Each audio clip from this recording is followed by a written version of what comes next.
very much beyond the practical aspects of how we're using our products to make people's lives better. It's also very much a shift in mindset that a company like ours can do tremendous good in the world. Quick explanation of how the X39 technology works. Okay. You want something quick.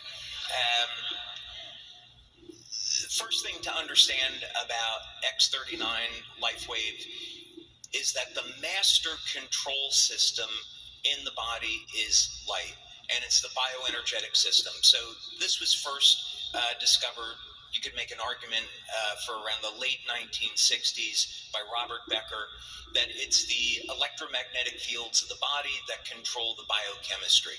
So for example, we say we're thinking now about moving. This sends an electrical signal through the nervous system that causes a muscle contraction, and chemical energy is released. And is that the energy systems of the body, the electrical systems, magnetic, electromagnetic, control the biochemistry. That's a very important concept, because pharma would have to believe the opposite is true, that the way that we improve our health is through a drug, and that's really not how nature works. It's now when we dig down into the DNA and into the pulses of light being released from the cell. This is very easy to prove.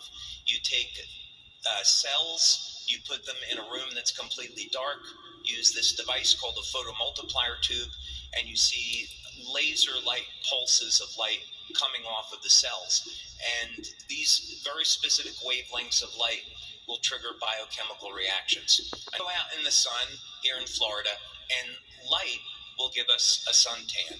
Light causes biochemical changes. So the way the LifeWave technology works is that we stimulate the body with a patch. We'll stimulate the body with light, and this will cause an increase in mitochondrial energy, and in the case of X39, it will trigger an increase in copper peptide, GHK-CO.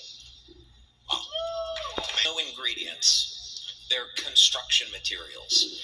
So there's nothing in the patch that's going into the body. Instead, what we do is use a blend of stereoisomers of amino acids and sugars. So amino acids and sugars are left-handed and right-handed. And what I discovered is that if you process them the right way, they can, when they're activated by body heat, by infrared light, they can reflect back